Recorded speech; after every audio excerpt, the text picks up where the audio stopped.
এজন অধ্যাপকৰ এক নৱ উদ্ভাৱন ব্লেকবোৰ্ডৰ কাষত সুইচ দিলেই আপুনি পাব চক পেন্সিল উদ্ভাৱন কৰিছে চকৰ গুৰি সংৰক্ষণ যন্ত্ৰ হয় ৰাষ্ট্ৰীয় বিজ্ঞান দিৱসৰ দিনাই কলিয়াবৰ মহাবিদ্যালয়ৰ উদ্ভিদ বিজ্ঞান বিভাগৰ অধ্যাপক চিৰঞ্জীৱ বেজবৰুৱাই উদ্ভাৱন কৰিছে এটা যন্ত্ৰ যেটো যন্ত্ৰই এতিয়া দৃষ্টি কাঢ়িছে সকলোৰে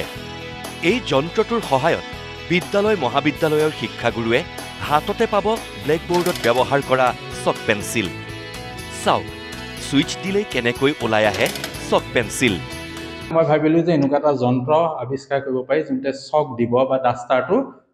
সাফা কৰাত সহায় কৰিব আৰু আমি পুৰা চকখিনি আকৌ ব্যৱহাৰ কৰিব পাৰোঁ তাৰ দ্বাৰা কিবা আকৌ নতুনকৈ চক বনাব পাৰোঁ নেকি মই গোটেই মাৰ্কেটত চালোঁ সেইটো বেকগ্ৰাউণ্ড চেক বুলি কয় মাৰ্কেটত কিন্তু গোটেই পৃথিৱীত ইয়াত তেনেকুৱা ধৰণৰ যন্ত্ৰ নাই প্ৰথমতে মই ইলেক্ট্ৰনিকেলি ট্ৰাই কৰিলোঁ কিন্তু পিছত ভাবিলোঁ যে কাৰেণ্ট নাথাকিলে কি হ'ব বহুত জেগাততো কাৰেণ্টেই নাথাকিব সেইকাৰণে এনেকুৱা এটা যন্ত্ৰ যিটো আপুনি ধৰক এটা সুইচ দিলে চক ওলাই আহে সমান্তৰালকৈ তেওঁ উদ্ভাৱন কৰিছে চকৰ গুৰি সংৰক্ষণ কৰা আন এটা মেচিন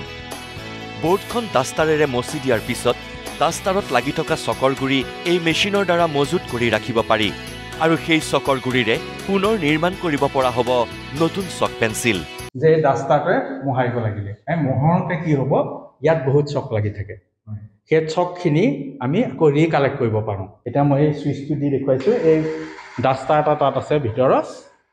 সেই ডাষ্টাৰটোৰ পৰা চকখিনি ওলাই গৈছে আৰু চকখিনি আমি কালেক্ট হ'ব তলৰ এনেকুৱা এটা কণ্টেইনাৰ থাকিব সেই কণ্টেইনাৰত কালেক্ট হ'ব আৰু এই কালেক্টেড চকখিনি আকৌ পানীত গুলি পেলাই আকৌ চক বনাব পাৰিব উল্লেখ্য যে এই উদ্ভাৱনে স্বীকৃতি পাবলৈ যাৱতীয় সকলো ব্যৱস্থা কৰিছে অধ্যাপক চিৰঞ্জীৱ বেজবৰুৱাই এই যন্ত্ৰৰ উদ্যোগ স্থাপন হ'লে নিবনুৱাৰ সংস্থাপনৰ পথ মুকলি হোৱাৰো আশা ব্যক্ত কৰিলে অধ্যাপকগৰাকীয়ে প্ৰত্যেক স্কুল প্ৰত্যেক কলেজত যদি মেচিন লাগে তেতিয়া কিমান ডাঙৰ এটা ইণ্ডাষ্ট্ৰি ক্ৰিয়েট হ'ব পাৰিব ইয়াৰ দ্বাৰা আৰু এমপ্লয়মেণ্ট কিমান জেনেৰেট হ'ব পাৰিব আৰু পেলাই দিয়া চকৰ কথা যে মই ক'লোঁ সেইটোৱে আকৌ ওচৰতে সৰু সুৰা ইণ্ডাষ্ট্ৰি জেনেৰেট কৰিব পাৰিব কেমেৰা পাৰ্চন ৰাজুৰ সৈতে কলিয়াবৰৰ পৰা গৌতম বৰা নিউজ লাইভ